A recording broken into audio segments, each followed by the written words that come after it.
On a freezing Quebec night, in a smoky hall lit by gas lamps, a thin man with silver-streaked hair stands behind a curtain, clutching a single sheet of paper that might decide the fate of a country. In a few hours, he must step on stage and speak, not just to save his career, but to prove that a French-speaking Catholic from a tiny village can lead all of Canada. Out in the hall, his greatest rival boasts that Laurier will choke, that this is the night the young idealist is finished.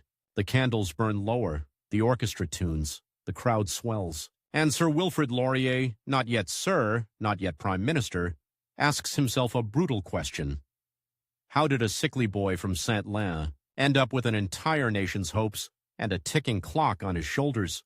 To answer that, we have to go back, far from the noise of the city, to a place that didn't look like the birthplace of a legend at all. He was born on November 20th, 1841 in Saint-Lin, a small settlement in Canada East, what would later become Quebec. No marble columns, no great monuments, just cold fields, wooden houses, and a sky that seemed to press down in winter. The baby was baptized Wilfrid. His parents, Carolus Laurier and Marcel Martineau, were not wealthy, not powerful. His father was a land surveyor and a local official, a man of numbers and lines drawn on maps. But in the evenings, he was something far more dangerous for a boy's imagination, a storyteller. Young Wilfrid would sit by the stove, the fire spitting sparks, listening as his father talked about revolutions and rebellions, about the patriots who had risen in 1837 and been crushed. He heard names whispered with a mixture of fear and pride. Louis-Joseph Papineau, men who dared to defy an empire. For most children, these were distant tales. For Wilfrid, they were a challenge. By day, he walked muddy roads to the small village school. He learned his letters, his catechism, the rules of grammar. But at home, he learned something else, that words could shake governments. Every story his father told etched itself into the boy's mind as if it were law. There was another lesson in that modest house: duality. His world was French and Catholic, bound to the church, to old customs, to the land. Yet just beyond the horizon lay another Canada, English-speaking, Protestant, industrial, modern. To many in Saint-Lin, that other world was a threat. To Wilfrid Laurier, even as a child, it was a question: could both worlds exist together, or would one have to crush the other? He was not a robust child. He grew tall and thin, with a pale face and dark, serious eyes. Winter hit him hard. Coughs lingered. Fevers came often. In another family, in another time, he might have been left to drift into quiet obscurity. But his father saw something flaring behind those tired eyes, a quick intelligence, a hunger for ideas. He pushed Wilfrid towards education with almost desperate insistence. The boy left home for school in New Glasgow, and with that move, everything changed. New Glasgow was English-speaking, Protestant, and in many ways the opposite of Saint-Lin. For a young French Catholic, it could have been hostile territory. Laurier arrived there thin, shy, and sickly, an easy target. He heard the language around him, sharp and unfamiliar, falling like blows. At first, he understood almost nothing. The teachers' voices blurred. The lessons were a foreign storm. Some classmates mocked his accent. Yet day by day, his ear adapted. He began to copy the sounds, to roll English words over his tongue like small stones, polishing them. Then came the illness. The cough returned, worse than before. He coughed at night until he saw red on his handkerchief, blood on snow. The image seared itself into his mind. Crimson spots on white drifts outside his window. Tuberculosis, or something dangerously like it, stalked him. In the 19th century, it was a slow, merciless death sentence for many. He could have retreated. He could have gone back to Saint-Lin, to safety, to obscurity. Instead, Laurier made a decision that defined him for the rest of his life. He would fight on two fronts at once, against illness and against ignorance. Weakened, exhausted, he still forced himself to learn in two languages. French gave him roots. English opened a new world. In those fragile years, between fits of coughing and freezing mornings, the outlines of a future leader began to take shape. A man who was both French and English in speech. A Catholic who understood Protestants. A child of the countryside who tasted the city. Not yet a politician, but already something more than just a village boy.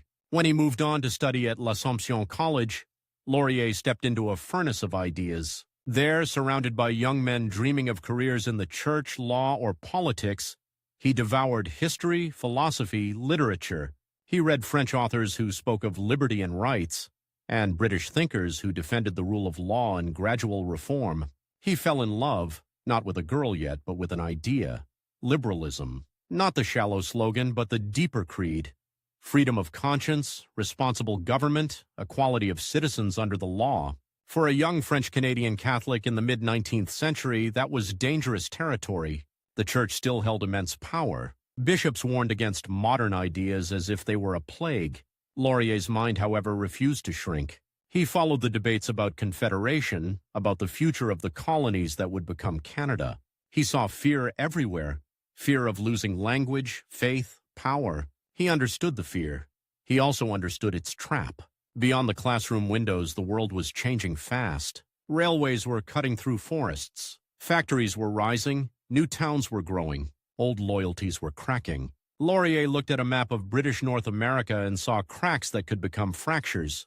English against French, Catholic against Protestant, East against West. Most students simply picked a side. He began to imagine something far more radical.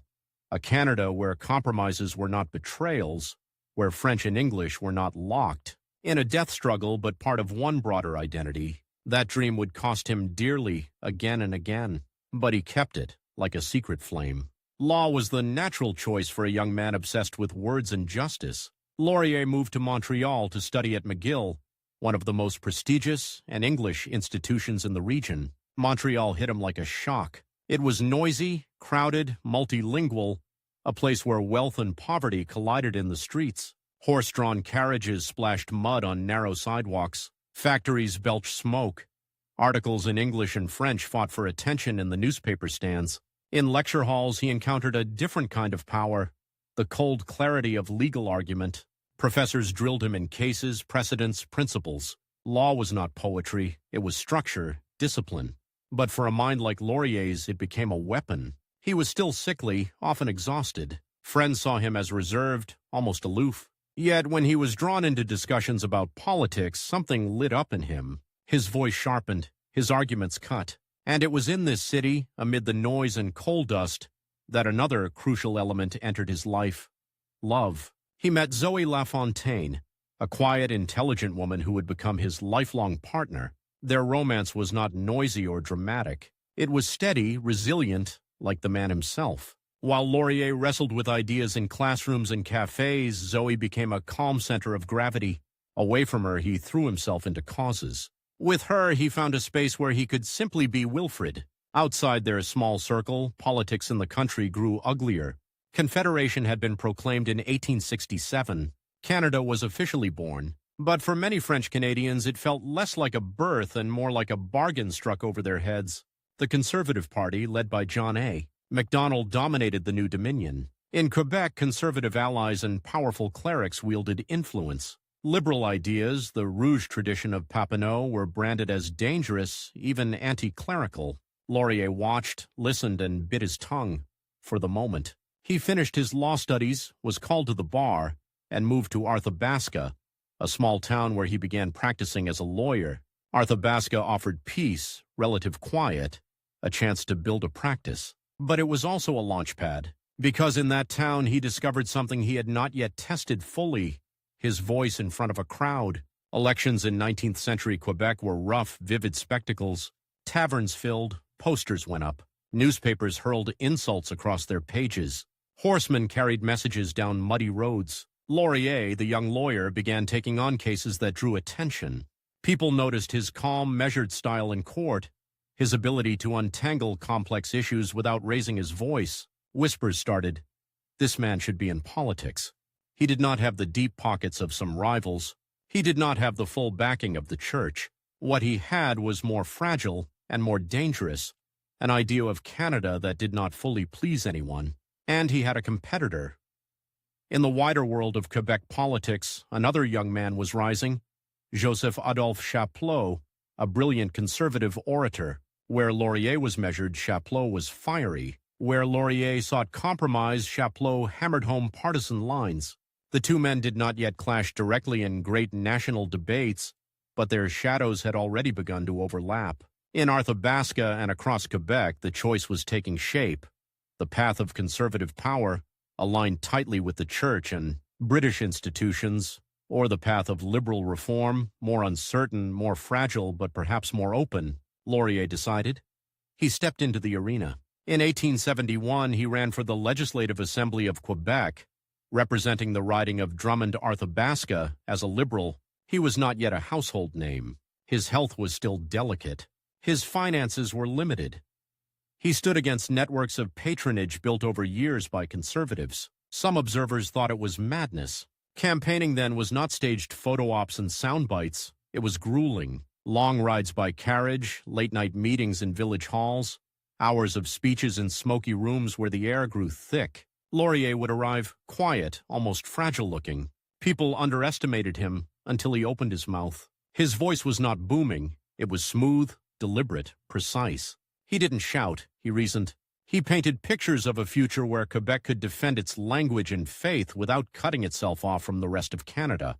For people used to speeches that were either pure fire or pure fear, this was something new. He won. The young boy from Saint-Lan, who had once coughed blood onto snow and struggled with English verbs, was now a member of the Quebec legislature. It was a breakthrough, but also a test. Inside the chamber, he discovered the brutal reality of politics. Ideology collided with interests. High principles shrank in the shadow of patronage and local rivalries. He saw how easily lofty speeches disappeared under piles of behind-the-scenes deals. Laurier did not thunder against corruption. He studied, he watched. He learned how power actually moved and how easily it could crush those who did not understand it. But the provincial stage was not where his true destiny lay. In 1873, the Pacific scandal exploded in Ottawa, shaking the Dominion's politics. It exposed bribes and secret deals connected to the construction of the Transcontinental Railway. Prime Minister Macdonald's government fell. The air was thick with disgust and opportunity. Liberals at the federal level surged forward under Alexander Mackenzie. They needed new blood, new faces, new voices, especially from Quebec. Their eyes turned toward Arthabaska. In 1874, Laurier resigned his seat in the Quebec legislature to run federally, again for Drummond-Arthabaska, this time as a candidate for the Parliament of Canada in Ottawa.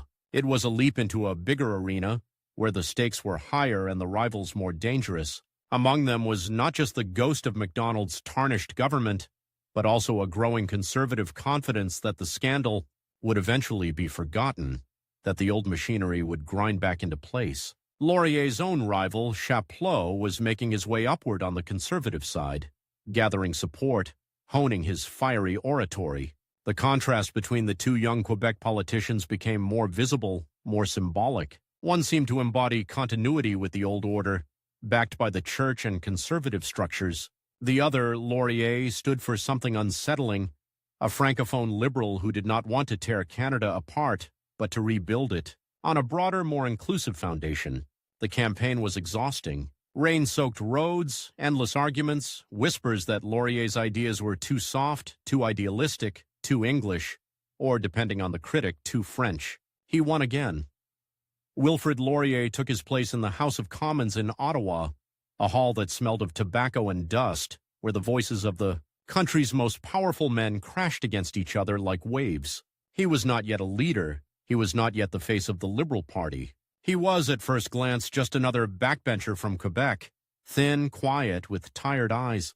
But something about him unsettled even experienced politicians. They heard it the first time he rose to speak, that smooth, carefully measured English, touched with a French accent but precise and controlled, that deliberate calm, that refusal to yield to easy rage. For Laurier, this was the beginning of a long, dangerous climb, a climb that would put him again and again against rivals like Chapleau, and against the weight of tradition and against a clock that never stopped ticking, because history was not going to wait. Outside the Parliament buildings, telegraph wires crackled with news. The West was being opened, Indigenous peoples were being pushed aside, tensions over language and religion flickered in every province. Canada, still young, was already full of fault lines, and somewhere ahead, beyond the debates of this first term, lay a series of crises and a single night with a hall full of spectators. On a sheet of paper in his hand, and only a few hours left before he would have to step out from behind the curtain and face his rival at his party and a country that did not yet know how much it would need him. Out in that freezing Quebec night, behind the heavy curtain, the murmur of the crowd swells like a storm. The hall is packed. Candles spit and hiss.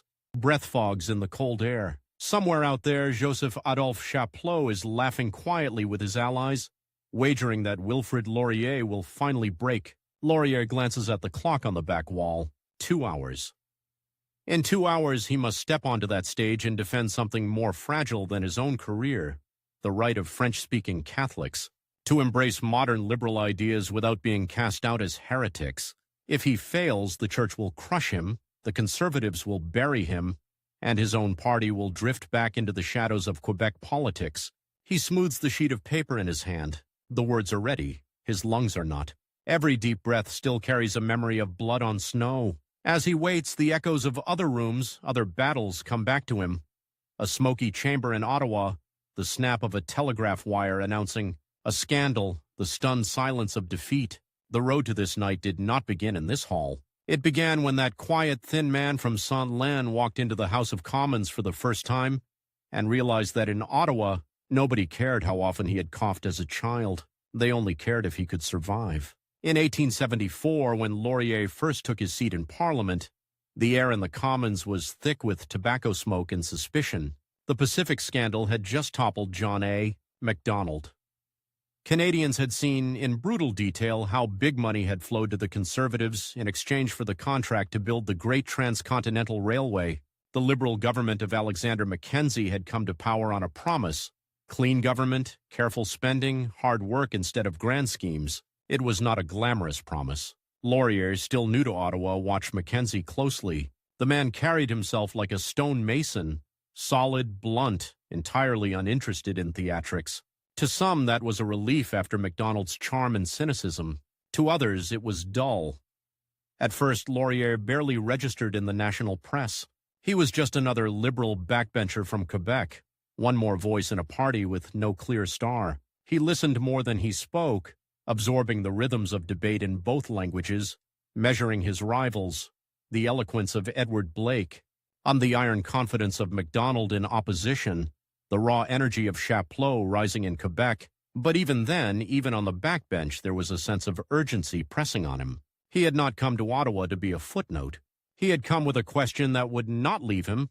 Could this new country survive its own divisions? And if so, who would hold it together? Inside the chamber, the days were long and technical. Debate flickered from tariffs to railways, from banking regulations to the powers of provinces. Outside, the weather swung from slashing winter winds to thick summer heat.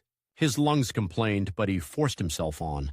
He would not let his body dictate his destiny. Then, in 1877, came the first real test and the first taste of power. Mackenzie, recognizing Laurier's careful mind and growing reputation in Quebec, called him into cabinet as Minister of Inland Revenue. It was not a glamorous portfolio. Inland revenue meant taxes, stamps, licenses, the machinery of government, not its poetry. But Laurier understood the deeper meaning. A French-Canadian liberal had been brought into the inner circle of federal power. For his friends in Arthabaska, it was a triumph. For some in Quebec's church hierarchy, it was a threat. They were already suspicious of rouge liberals, men who spoke of individual rights and provincial autonomy. To them, liberalism sounded dangerously like secularism, perhaps even anti-clericalism. And now here was Laurier, a practicing Catholic, stepping deeper into the liberal camp. Whispers began to circulate in rectories and episcopal offices. Was he safe? Was he loyal? Or was he Papineau reborn, cloaked in polite manners? It was at that moment, when suspicion was thickest, that Laurier was invited to give a major speech in Quebec City, a speech on liberalism, itself in the heart of a province where the church's word could make or break a man. That is the night we left him behind the curtain. The hall in Quebec City is overfull. Students, workers, professionals, priests in dark cassocks, they are all crammed in, their breath rising in faint clouds. Some have come to be inspired. Others have come to see Laurier destroyed. Chapleau's allies have spread the word. If Laurier dares to defend modern liberal ideas, he will reveal himself as an enemy of the church. If he backs down, he will look weak, unreliable, unworthy of leadership. Two traps, no safe path.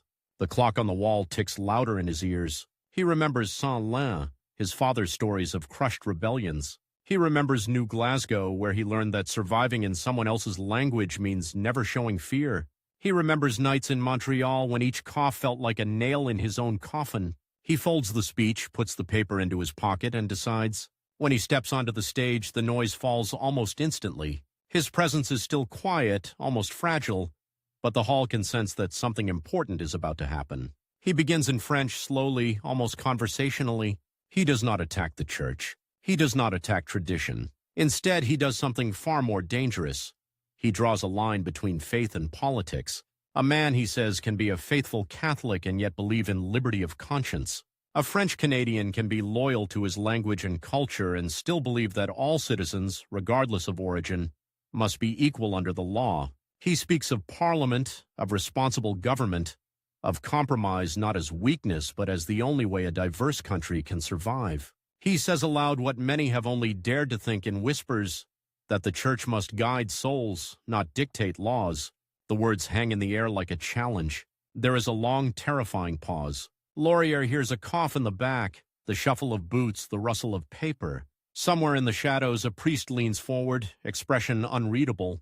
Then the hall erupts, not in outrage, in applause. People stand. Some shout his name. Others simply clap with a kind of stunned relief, as if someone has finally put into elegant, ordered sentences the confusion of their own minds. That night, Laurier walks out into the freezing air knowing he has crossed a point of no return. He has declared himself a liberal, openly, proudly, in front of an audience that included his harshest potential judges. He has not been excommunicated. He has been crowned, not with a title, not yet, but with something more potent in politics, a reputation. From that moment, he is not just a promising young MP, he is the voice of a new kind of French-Canadian leader, rooted in his culture but looking outward, Catholic but not submissive, nationalist but not separatist. It should have been the beginning of an unstoppable rise. Instead, almost immediately, the ground beneath him gives way. In 1878, the Mackenzie government is swept from power. The promise of clean government and frugal administration has not excited the country. Macdonald returns with his national policy, protective tariffs, a revived railway dream, a confident vision of expansion and prosperity. The voters respond. On election night, results arrive by telegraph, each crackling message another blow. Laurier watches as seat after seat falls. The Liberals are routed. Then comes the cruelest twist. He loses his own riding of Drummond-Arthabaska. 1 year after his triumphant speech in Quebec City, the man hailed as the future of French-Canadian liberalism finds himself out of office, out of cabinet, and out of parliament in a single day. He returns to Arthabaska with more debts than victories. The law practice must be rebuilt. Politics once again offers only uncertainty. His health remains fragile. Even friends begin to ask quietly if it might be wiser for him to withdraw, to choose a quieter life with Zoe, to avoid burning himself out for a cause that seems doomed. As he struggles, his rival soars. In 1879, Joseph Adolphe Chapleau becomes Premier of Quebec. Where Laurier has been thrown down, Chapleau climbs the staircase of power 2 steps at a time, wrapped in conservative support and clerical approval. The message in Quebec is stark. Align with the conservatives and rise. Tie yourself to liberal ideals and fall. The rivalry that once played out in whispers is now written in headlines. For Laurier, every newspaper praising Chapleau's government is a reminder of what he has lost and what his ideas are up against. But he is not finished. In 1879, a by-election opens in Quebec East. The riding is urban, complex, challenging, and potentially a safer liberal seat than his rural stronghold had become. He runs. The campaign is exhausting. Night after night, he stands in cramped halls, explaining that defeat in one election does not define a man's worth, that principles do not vanish because the other side temporarily holds the machinery of power. He speaks of the future, not just of grievances. He makes the case that Quebec cannot lock itself into a single party, a single ideology, without putting shackles on its own destiny. Against the odds, he wins. Laurier returns to Ottawa, no longer a minister, but with something even more valuable, proof that he can fall and rise again. In the Commons, he settles into opposition benches, watching as Macdonald resumes his old performance, charming, ruthless, endlessly tactical. Time, however, is beginning to exact its price on all of them. Laurier's hair threads with more silver. The cough never disappears fully. He works anyway. MacDonald grows older, heavier, more visibly the wily patriarch clinging to power. Chapleau, now MacDonald's lieutenant in Quebec, begins to taste the bitterness that comes with being the second star in the same sky. Outside Parliament, the country teeters toward a darker chapter. In 1885, the Northwest Rebellion erupts in the prairies. Louis Riel, the Métis leader who had once helped negotiate Manitoba's entry into Confederation, takes up the cause of his people again. They feel betrayed, ignored, pushed aside by a government obsessed with railways and land surveys. The rebellion is small in numbers but huge in symbolism. To many French Canadians and Catholics, Riel is a martyr in the making. To many English Canadians, he is a traitor threatening the authority of the young Dominion. The Conservative government sends troops. The rebellion is crushed.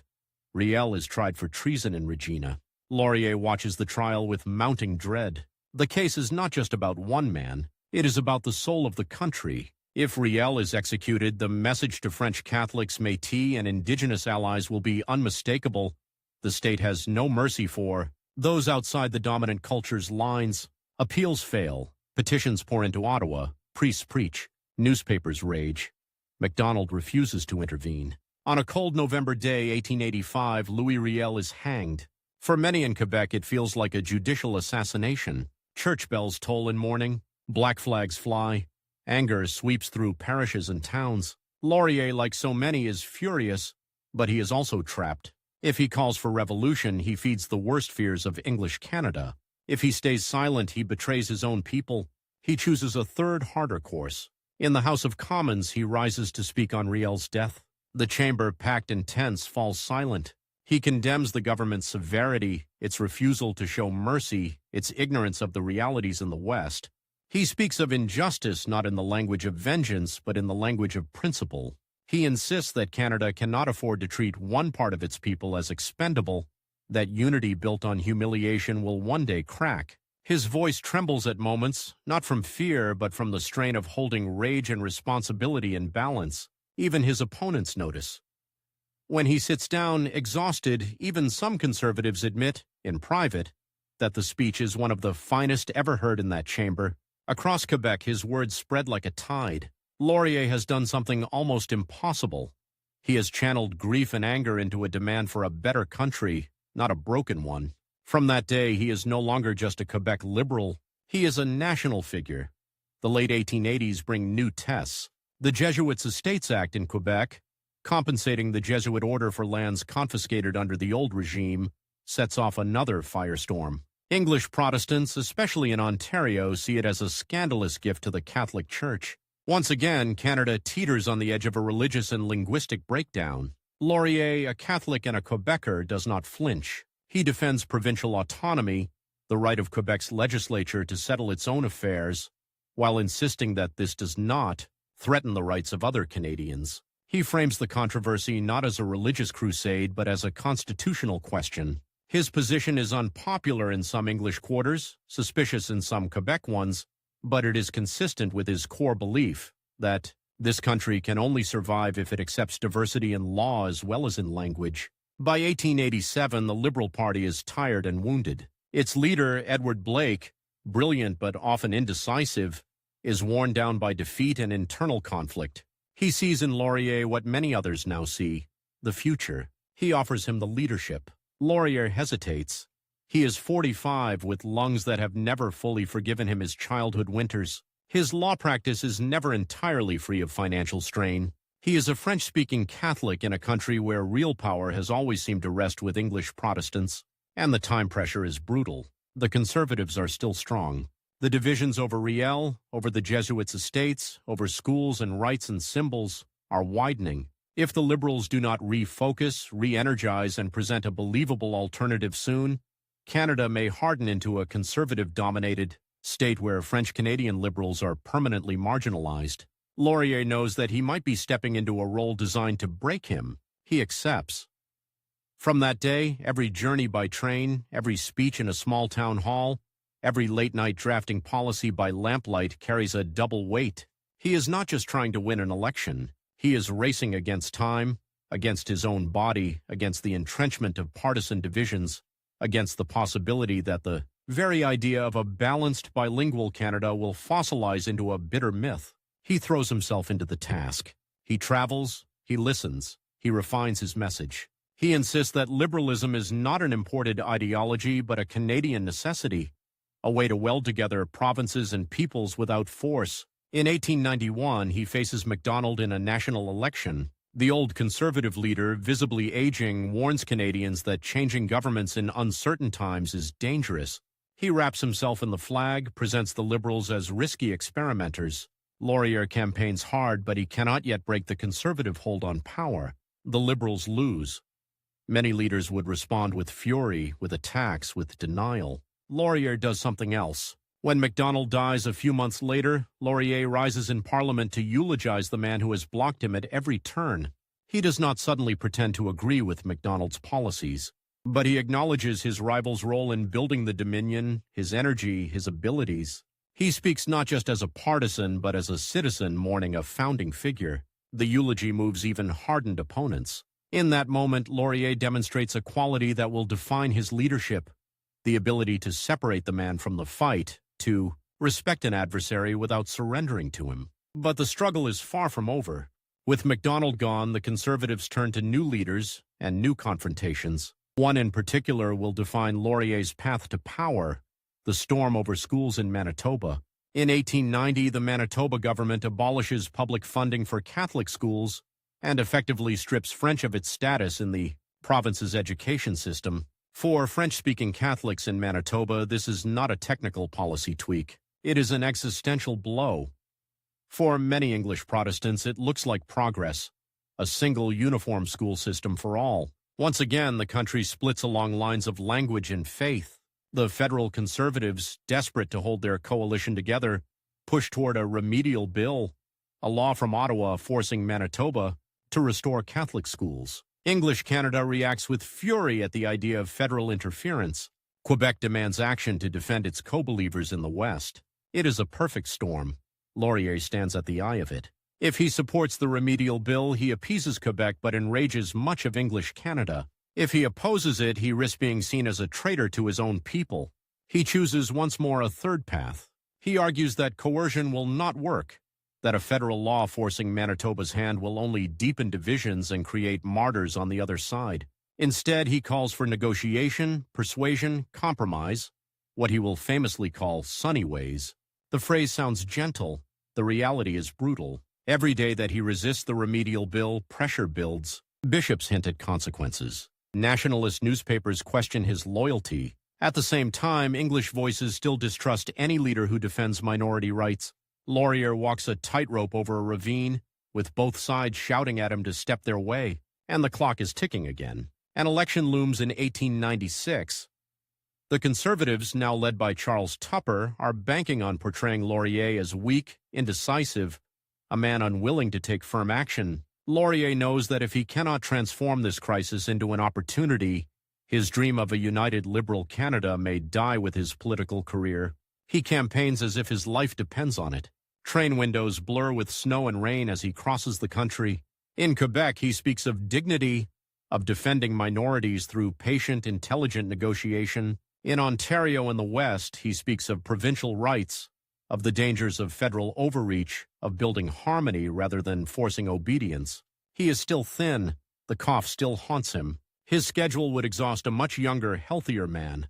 Doctors hint that he is pushing himself toward an early grave. Zoe worries in silence, but Laurier pushes on.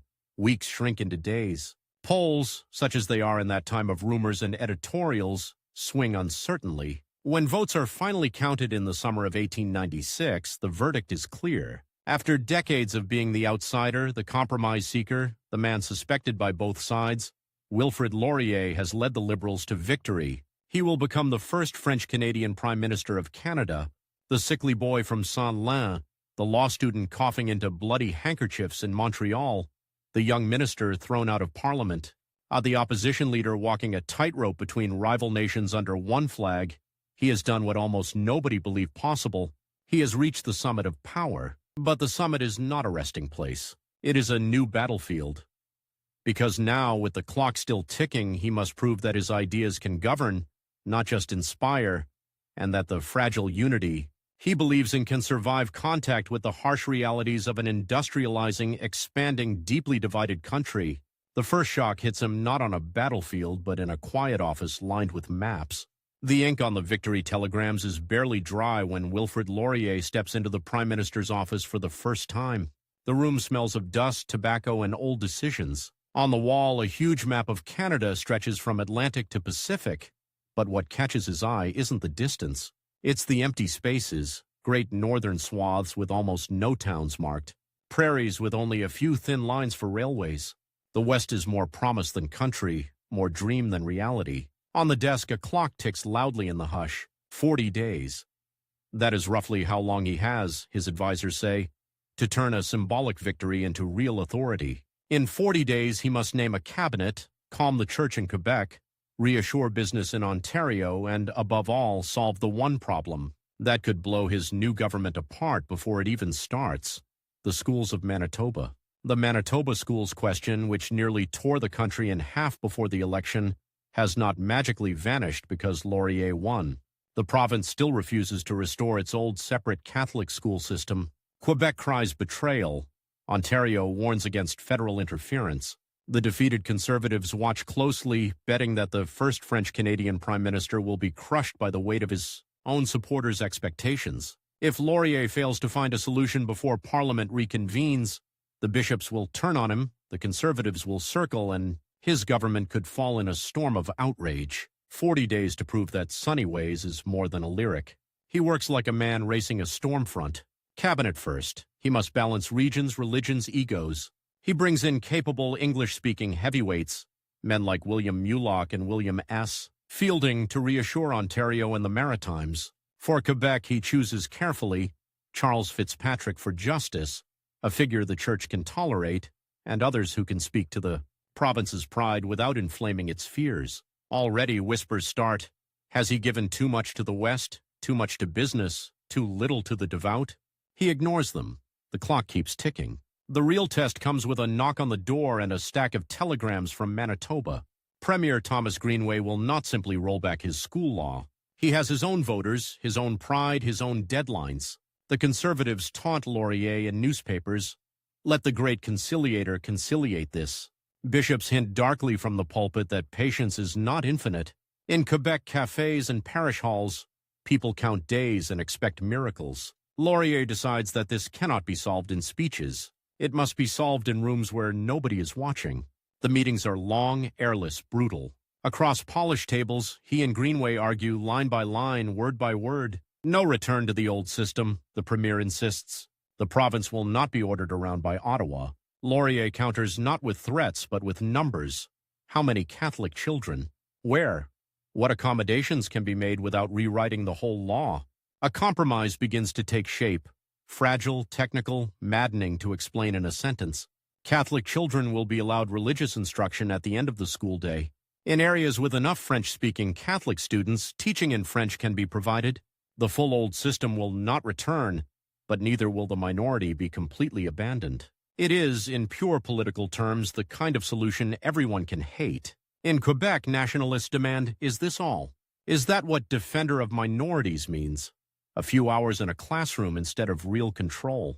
In Ontario, Protestants mutter that this is a dangerous concession. The Conservatives prepare ammunition for the next election. The bishops watch with cold eyes. Laurier stands up in the House and sells it anyway. He does not pretend it is perfect. He calls it the best that can be achieved without breaking the country. He tells his own people that sometimes survival demands patience more than heroics, that a country this fragile must learn to live with incomplete victories. It works, not with everyone, nothing ever will, but with enough. The crisis cools. Parliament does not explode. The first great test of Laurier's leadership ends not in glory, but in something he values more highly: continued existence. Breathing space, he uses it ruthlessly. While the church debates doctrinal fine points and the opposition looks for a new angle, his government turns toward the vast emptiness on that map. Clifford Sifton, his tough, unsentimental Minister of the Interior, arrives with a simple radical idea: fill the West. Posters go up in distant villages across Europe. A man standing in an ocean of golden wheat. A small house under a huge sky. The words, free land stamped like a promise of salvation. Ships pound across the Atlantic loaded with families who have sold everything for a patch of soil west of the Great Lakes. In the ports of Quebec City and Halifax, the air thickens with languages: Ukrainian, Polish, German, Norwegian. Children clutch battered suitcases. Mothers stare at the railway posters that show a straight black line heading into the interior as if it were a path carved into the future. On the prairies, the transformation is violent and swift. Sod is ripped up in long scars that glint in the sun. Towns appear almost overnight, wooden streets sinking into the mud, churches and grain elevators rising side by side. The great grass sea that had sustained indigenous nations for centuries is carved into rectilinear fields, bought and sold on paper, in offices thousands of miles away. For business, it is a miracle. Wheat pours out of the country like water. For Laurier, it is confirmation of a vision, a Canada strong enough to stand between empires, no longer a thin fringe clinging to the American border, but under the noise of sawmills and hammers and locomotive whistles, there is another sound, the quiet grief of those pushed aside. Indigenous leaders sign treaties whose fine print is written in another language. Children are taken to distant schools where their own tongues are forbidden, their braids cut, their names erased. The future prosperity of Laurier's Canada is being built on land and lives rearranged by force and law. He knows some of it, not all, not enough. What he does know is this: every mile of track laid, every newcomer who stakes a claim, ties the West more tightly to Ottawa and makes his job of balancing French and English, East and West, even more dangerous. Because while he is building a bigger Canada, another man is building a new kind of opposition. Robert Laird Borden sits on the Conservative benches like a granite block. Where MacDonald had been charming and theatrical, Borden is stiff, methodical, a lawyer from Nova Scotia who seems almost allergic to flourish. He studies documents as if they were puzzles and listens to Laurier's soaring phrases with a look that suggests he is measuring each word like an entry in a ledger. To some, Borden appears hopelessly dull beside Laurier's radiance. To others, especially business leaders nervous about free trade and farmers wary of government promises, that dullness looks like reliability. Slowly, patiently, he rebuilds the shattered conservative machine. He studies Laurier's strengths and identifies his vulnerabilities, his reliance on compromise, his dual audience in Quebec and English. Canada, his belief that Canada can loosen the bonds of empire without breaking them. Borden waits.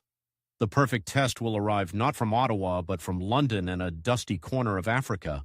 In the autumn of 1899, a telegram flashes across the Atlantic. War in South Africa. The British Empire is at war with the Boer republics. The request arrives with the force of a command wrapped in polite language. Canada is needed. Troops, supplies, loyalty. English Canada erupts in enthusiasm. Imperialists cheer in packed halls, waving Union Jacks, singing "Rule Britannia," and demanding that the young Dominion prove its worth. Newspapers print stirring illustrations of Canadian soldiers in khaki marching under the sun of the Transvaal. In Quebec, the mood is icy. What, people ask, do we owe to a war halfway around the world? Are we to send our sons to die for British mines and imperial prestige? Priests thunder against foreign adventures. Henry Bourassa, fiery, eloquent, denounces the whole affair as an insult to Canadian autonomy and French-Canadian dignity. Laurier stands in the middle of the storm, the clock ticking again. The British want a clear answer, and soon. Troopships have schedules. Logistics cannot wait for philosophical debates. If he says yes to sending a formal contingent, he confirms Canada as a subservient colony in the eyes of many. If he says no, he risks an explosion of fury in English Canada and a rupture with London that the young country may not survive. He crafts another razor-thin compromise. No conscription, no permanent pledge. Canada will raise volunteer contingents. Men who wish to go may go, in units organized and equipped by Canada, but the government will not force a single boy from his village into foreign war. On Parliament Hill, the debate is poisonous. Imperialists accuse him of half-heartedness. Nationalists call him a sellout. Bourassa, once an ally, breaks with him in a fury that feels like personal betrayal. On the floor of the House, Borden watches, quietly taking note of each new fissure in the Liberal coalition. When the first volunteers march down Canadian streets toward the ships, crowds roar. Flags whip in the wind. Mothers smile with trembling lips, then turn away and wipe their eyes in the shelter of doorways. Months later, letters arrive with black edges. Men cut down by disease in dusty camps, by bullets in ambushes along rocky ridges. The photographs come back too. Canadian soldiers posing proudly beside a British officer or standing guard over Boer families in barbed wire camps where children die of hunger and illness. Laurier sleeps less. He has avoided a full political explosion, but at a cost. He has angered both those who wanted Canada to stand up more boldly for empire and those who wanted it to stand apart. The lines in his face deepen. His hair grows whiter. Yet, on the surface, his power only grows. The economy surges. Railways creep farther into the interior. In the 1900 and 1904 elections, he wins again, his majorities swelling like a tide. He famously declares that the 20th century shall be the century of Canada, and for many it feels true. Factories boom. Cities like Toronto and Winnipeg explode in size, throwing up new brick blocks and streetcar lines as if the earth itself were rushing to meet destiny. In Montreal, banks and insurance companies build stone monuments to the future, but each success carries a shadow. In 1903, the Alaska boundary dispute delivers one of the cruelest twists of Laurier's career. The question is simple on paper, deadly in politics. Where exactly does the border run between Alaska and the Canadian Yukon? The answer determines who controls key ports and coastal strips along the North Pacific. In an age when gold, timber, and trade hinge on those very harbors, a special tribunal is formed. Canada sends its representatives. Britain sends one too, ostensibly on Canada's side. The United States sends theirs. Laurier believes that Britain, the protector of the empire's interests, will back its northern dominion. When the decision comes down, it feels like a slap. The British representative sides with the Americans. The line on the map swings decisively in favor of the United States, slicing away Canadian hopes of direct independent access to certain coastal routes. In Ottawa, anger boils. Newspapers rage that Canada has been betrayed by its own mother country. In Quebec and the West alike, people look at the jagged border on the maps and see not just lost land, but lost respect. For Laurier, the lesson is searing. The empire will sacrifice Canadian interests when it suits larger calculations. He does not announce a revolution. He does something quieter and more enduring. He doubles down on the idea that Canada must speak with its own voice in the world, not merely echo London's. The next test of that idea appears not on a map but in the newborn provinces rising from the prairies. By 1905, the West is no longer empty enough to ignore. The wheat boom and immigration have filled it with homesteaders, rail towns, and political demands. Laurier's government introduces bills to carve two new provinces from the Northwest Territories, Alberta and Saskatchewan. It should be a moment of pure triumph, proof that the country is growing under his watch. Instead, another school crisis detonates. The question arises, what of separate Catholic schools in these new provinces? Will the rights that existed under old territorial arrangements be carried forward, protected by federal law? Or will the new provinces be free to decide their own systems entirely? Once again, Quebec fears betrayal. Once again, Ontario fears clerical influence. Once again, bishops and editors sharpen their pens.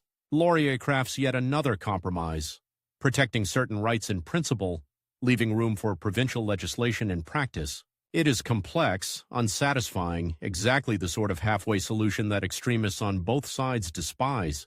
The bills pass amidst shouting, but the scars remain. By now, Laurier is over 60. His days begin before dawn and end long after midnight, illuminated by the yellow glow of gas lamps and later electricity. His signature flows across hundreds of documents each week. His lungs, though stronger than in his youth, still protest when the air thickens with smoke in crowded halls. Doctors warn him quietly, a man cannot run a country and his own body on borrowed time forever. He nods, smiles, and boards another train. The world around him is changing faster than ever. Europe arms itself. Battleships grow into steel monsters. Telegraph cables pull continents into instantaneous argument. In 1909, the British Admiralty sends Canada a message that crackles with urgency. Germany is building a navy at a terrifying pace. Britain needs help. In English Canada, imperialists see a clear duty: send money, lots of it, directly to Britain to build dreadnoughts. In Quebec, the reaction is immediate and fierce. Must Canada forever pay for Britain's quarrels? Must French-Canadian boys be dragged into European vendettas? Laurier feels the vice closing again. He knows what a direct cash gift to the Royal Navy would mean in Quebec. an explosion that could shatter his support permanently.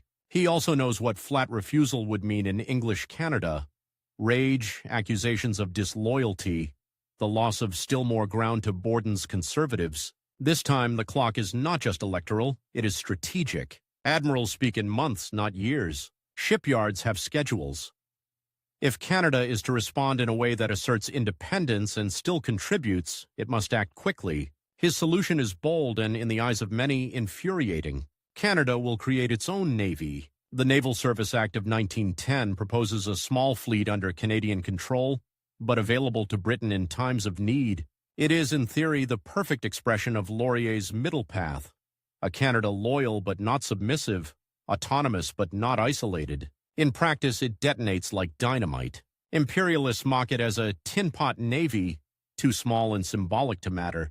Bourassa and his allies denounce it as a trap that will drag Canada into every British war. In Parliament, debates run far into the night. Voices crack with fury. Borden attacks relentlessly, painting Laurier as weak, evasive, incapable of taking a clear stand. Outside, crowds chant slogans under flickering street lamps. In Quebec City and Montreal, Laurier's effigy burns in some squares. In Toronto, editorial cartoons show him as a juggler dropping ships and flags. He forces the bill through. Another compromise, another victory that feels like a warning. The toll shows in his shoulders, in the way he leans a little more heavily on the back of his chair during debates, in the deeper hollows around his eyes. He still speaks with grace, still charms with a smile, but the distance between each crisis grows shorter. Then comes the final great test of his time in power, a test that will not be about flags or schools or distant wars, but about the very shape of Canada's economy: reciprocity. For decades, farmers in the West have dreamed of easier access to American markets and American goods at lower prices. Business interests in central Canada, sheltered by tariffs, distrust anything that smacks of free trade with the United States. In 1911, Laurier's government negotiates a sweeping agreement with Washington: reduced tariffs on natural products, closer economic ties with the Republic to the south. On paper, it is a triumph of practical thinking. In the wheat fields, people cheer. Grain that crosses the border more cheaply means money in pockets. Lumbermen, miners, fishermen see similar gains. In the boardrooms of Montreal and Toronto, the reaction is instant panic. Magnates and manufacturers picture their factories strangled by American competition. Patriotic rhetoric fuses with economic fear. Pamphlets scream that reciprocity is the first step toward annexation, that Laurier will sell out Canada to the United States inchy by inch until the maple leaf disappears into the stars and stripes. The Conservatives, under Borden's sharpened leadership, seize the issue like a weapon forged specifically for them. They tour the country with a simple, brutal message: no truck nor trade with the Yankees. They plaster towns with posters showing American eagles clutching Canadian factories in their talons. Church groups, business associations, veteran societies all become stages for warnings that Laurier will hand Canada's future to Washington. Laurier, now in his 70s, launches into what may be the most exhausting campaign of his life. He travels from province to province, defending reciprocity not as surrender but as opportunity. In the West, he is greeted still as a hero. Grain elevators stand like cathedrals to his policies. But in Ontario, he feels the wind shift. Meetings once friendly are now frostier. Questions grow sharper, more suspicious. Behind the speeches, another clock ticks. The United States Congress is watching. The agreement must be ratified on both sides of the border. If Laurier cannot hold his majority, the deal dies. Years of negotiation, the hopes of farmers, the entire strategy of a Canada growing rich through continental trade, all of it hangs on a single vote. Election Day, 1911. Telegraph operators sit at their stations, fingers poised. In Liberal headquarters, tobacco smoke hangs in a nervous cloud. Maps are spread on tables, ink circles around key writings smudged by anxious hands. The first results come from the Maritimes. Not good. Conservative gains in Nova Scotia, New Brunswick. Laurier frowns but says little. He has seen bad starts before. Then Ontario. Riding after riding falls to Borden's Conservatives like trees in a storm. Rural constituencies that once supported Laurier now swing against him, driven by a wave of anti-American fear and business pressure. He watches the dots on the map turn from liberal red to conservative blue. Quebec holds, loyally, stubbornly. Many French Canadians still see him as their champion, the man who stood against coercion and for provincial rights, who dared to be both Catholic and liberal in the shadow of the church. But Quebec alone cannot save him. By midnight, the pattern is undeniable. The West is split, Ontario is lost, the Maritimes falter. The great Laurier majority, built over 15 relentless years, collapses into defeat. In a quiet room away from the shouting and clatter of telegraph keys, Laurier takes off his glasses and rubs his eyes. An aide waits for an outburst that never comes. Instead, Laurier smiles, tiredly, a little sadly, and says that the people are always right, even when they are wrong. He arranges to go to Rideau Hall to offer his resignation to the Governor-General, as the Constitution demands. The next day, in full view of the nation, he meets Robert Borden face to face. The rival he has watched grow from a plodding lawyer into a formidable leader now stands ready to take the office Laurier has held longer than any prime minister before him. Borden is stern, composed, aware of the weight of the moment. They exchange formal words, handshakes, courtesies. Two visions of Canada, two temperaments, passing a single fragile responsibility back and forth. Many expect Laurier, now past 70, to step aside completely, to rest, to retreat into a quiet old age of honors and memories. He does not. He returns to the opposition benches, hair now almost entirely white, still impeccably dressed, still listening carefully to every argument. He tells his party that the fight is not over, that the idea of a liberal, bilingual, autonomous Canada must not die because of a single election. Outside the chamber, the world tightens like a coiled spring. Within 3 years, the guns of Europe will answer the question of whose century the 20th really belongs to. In that dark new landscape, the old rivalry with Borden, the old wounds in Quebec and the West, the old debates over empire and autonomy will take on a terrifying new urgency. Laurier has lost power, but his final, most painful tests, and the question of what his long career will ultimately mean for the country he tried to hold, together are still rushing toward him, faster than any train that ever crossed the prairies. On the night Wilfrid Laurier loses the country, the real countdown begins. The cheers of Borden supporters still echo in the streets when Laurier returns to his house on Wilbrod Street. The windows rattle with distant celebration. Inside, it is very quiet. His staff moves softly as if someone has died. In a way, someone has. For 15 years, he has been His Majesty's First Minister in Canada. Now, in the space of a few hours, he is simply the member for Quebec East. The newspapers move his name from one column to another. The official car no longer waits for him at the door. He hangs up his coat himself. In the mirror, a 70-year-old man with white hair and tired eyes looks back. The famous smile is still there, but it sits differently now, like a painting that has been slightly knocked askew. "You should rest, sir," someone murmurs. He nods, but his mind is already racing ahead. Defeated at the polls, yes? Out of time? Not yet. He knows how old he is. He knows that no statesman gets an unlimited number of chances. Somewhere just ahead is a line his body will not cross. He cannot see it, but he can feel it. Until that line, every day is borrowed time. And across the river in the Prime Minister's office that used to be his, a rival he has watched for a decade is now sitting where he once sat. Robert Laird Borden.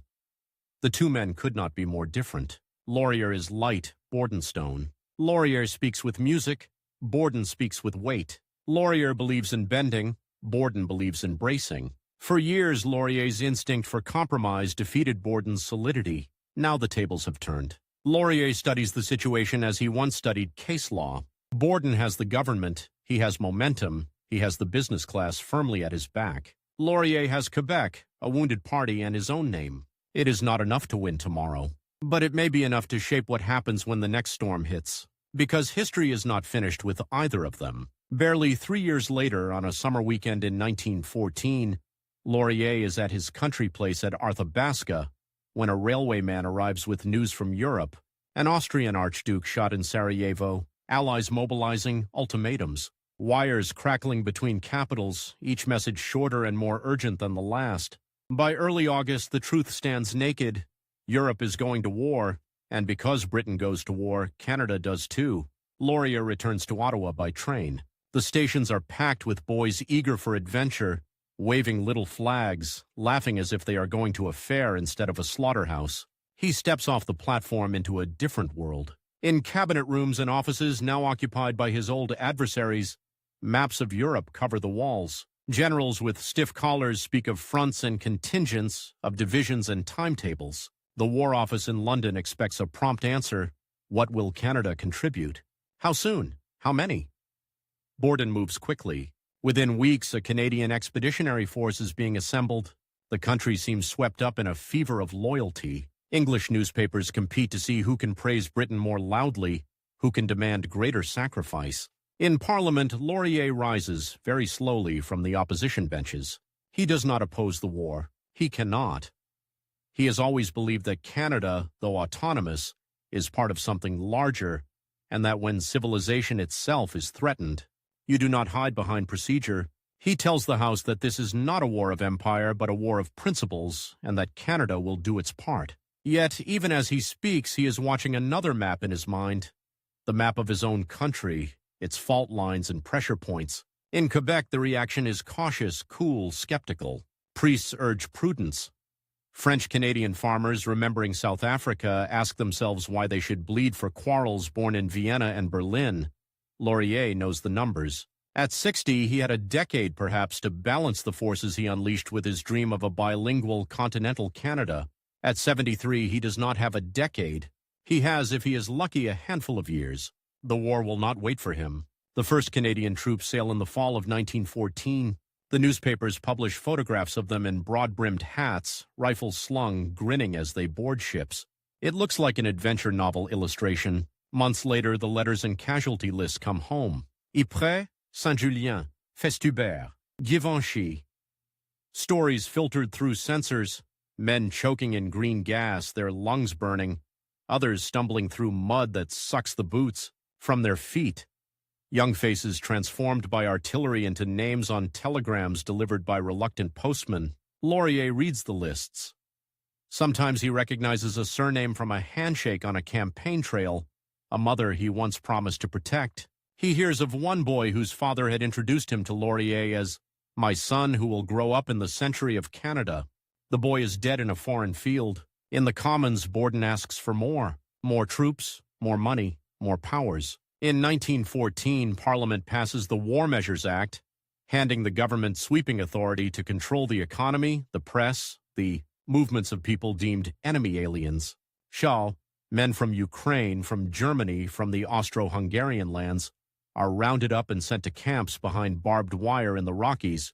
Back in northern forests, their labor used to build roads and railways. Laurier is troubled. He supports measures necessary to fight the war, but he fears what fear itself can justify. He understands how easily the language of emergency can become the language of habit. He warns gently at first that liberties once surrendered are hard to regain. Outside the chamber, his influence seems to wane. Borden is the war prime minister now, photographed with generals standing beside recruiting posters. Laurier is the old man on the opposite bench, a reminder of peacetime arguments that feel less urgent when sons are dying by the thousands. But the war is not a fire that only burns outward. It bores into the heartwood of Canada itself. By 1916, the voluntary enlistment system is failing. The initial wave of enthusiasm has broken against the realities of trench warfare. Casualties are staggering.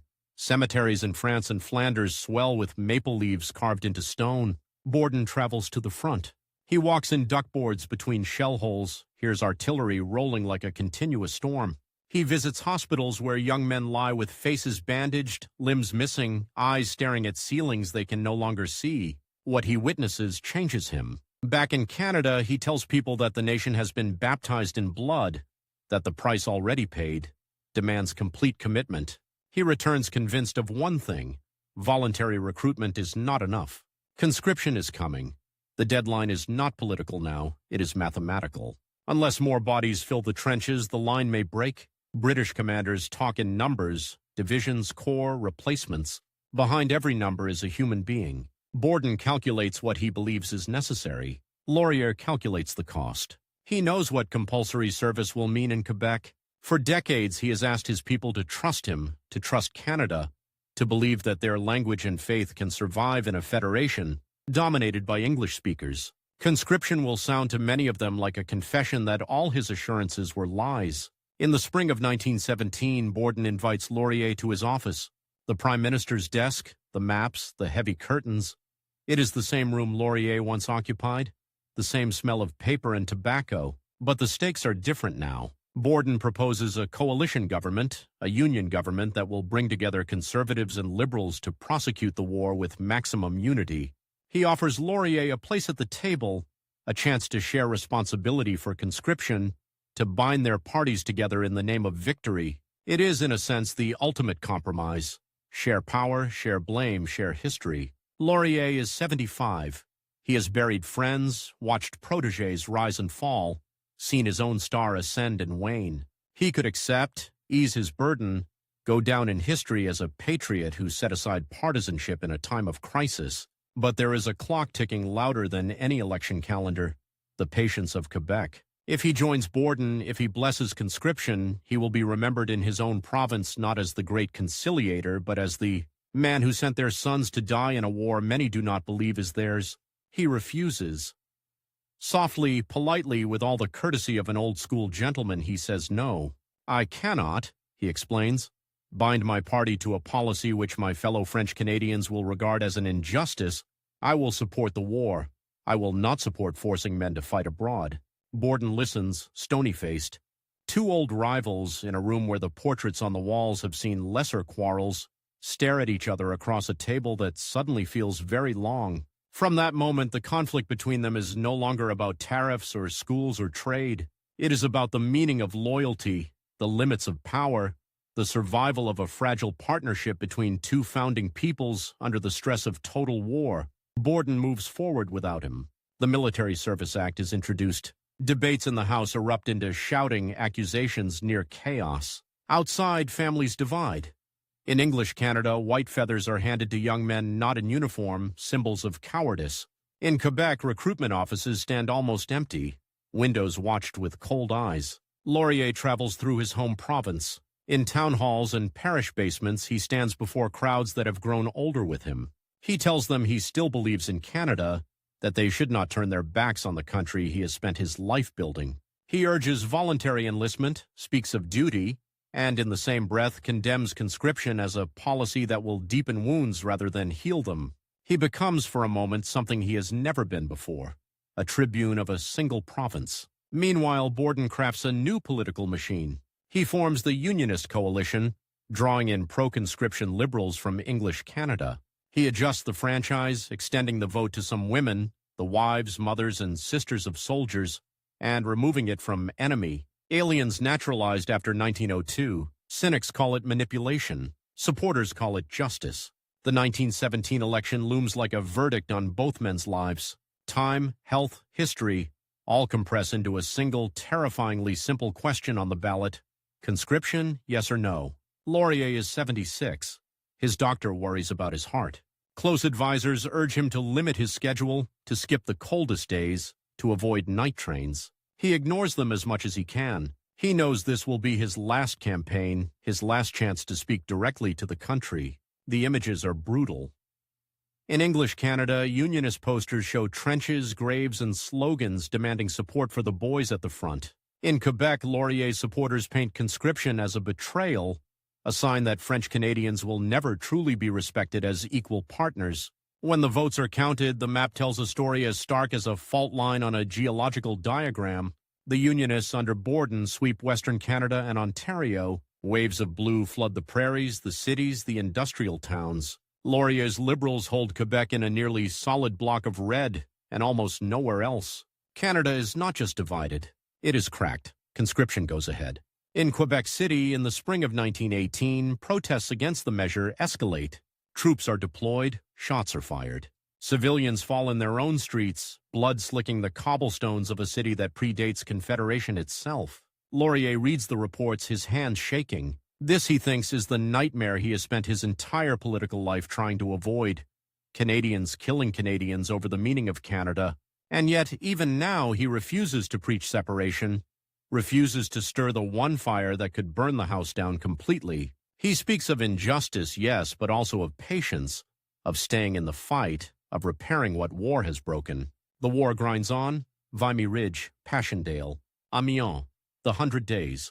Canadian Corps gain a reputation as some of the most effective troops in the Allied armies, their assaults planned with brutal precision. Newspapers trumpet triumphs, even as casualty lists grow longer and longer. In November 1918, the guns fall silent. Armistice. In Ottawa, bells ring, crowds fill the streets. Borden stands on the balcony of the Parliament buildings, hailed as the leader who saw Canada through its bloodiest trial. Laurier watches the celebrations with mixed feelings. Relief that the slaughter has ended, sorrow at the price, fear that peace may be as hard to manage as war. He is exhausted. Years of strain have etched themselves into his face. His hair, now completely white, seems almost translucent under the lamps of the House. When he stands to speak, members fall quiet, not out of deference to power, but out of respect for endurance. He talks of Reconstruction, of the need to welcome back veterans, to provide land, jobs, and dignity. He speaks of the rights trampled in wartime and the need to restore them. He calls again for a Canada that truly belongs to all its people, not just those who speak one language or remember one history, and he knows he has little time left to be heard. The post-war year of 1919 begins with snow piled high against Ottawa's stone buildings. The city is quieter now, the marching band silent, the recruiting posters fading and peeling from brick walls. On February 17th, Laurier arrives at his office as usual. Papers wait on his desk. Letters from constituents, draft speeches, reports. He sits down, picks up a pen. Somewhere between one breath and the next, something in his brain gives way. They find him collapsed, his body suddenly that of an old man who has been carrying the weight of a country for too long. Doctors rush, voices murmur, but the clock that has been ticking since his youth finally runs out. Wilfrid Laurier is dead at 77. The news spreads by telegraph and headline. In Quebec, church bells toll. In English Canada, editors who once attacked him now reach for words like statesman, builder, patriot. In tiny prairie towns founded during his boom years, flags are lowered to half-mast on schoolhouses and grain elevators. His funeral in Ottawa is a river of black coats and veils.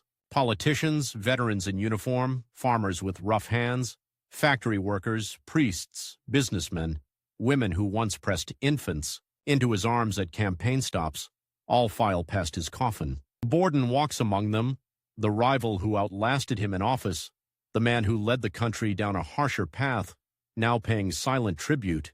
Outside, snowflakes drift down onto Parliament Hill, softening the sharp lines of stone. In the years that follow, Laurier becomes a face on money, a name on schools and bridges and highways. Statues of him appear in public squares. The tall figure, the impeccable suit, the gesture of the hand as if he is still trying to persuade, to reconcile. But legacies are not marble, they are arguments. Some remember him as the prophet of prosperity, the man who opened the West, who proclaimed that the 20th century would belong to Canada and almost made people believe it. They point to the railways, the cities, the wealth, the idea that a former colony could carry itself with pride in the world. Others remember the shadow side, the treaties signed in haste and interpreted in bad faith, the Indigenous children torn from their families, sent to residential schools whose expansion began under governments like his, the immigration policies that opened doors for some and locked them for others, drawing lines of race and desirability that would haunt generations. For French Canadians, he remains a complicated figure. He defended their language and rights in Manitoba, in the West, in Ottawa. He refused to bend on conscription, at the cost of power, at the cost of being told he was weak or disloyal by those who never had, to explain foreign wars to reluctant farmers.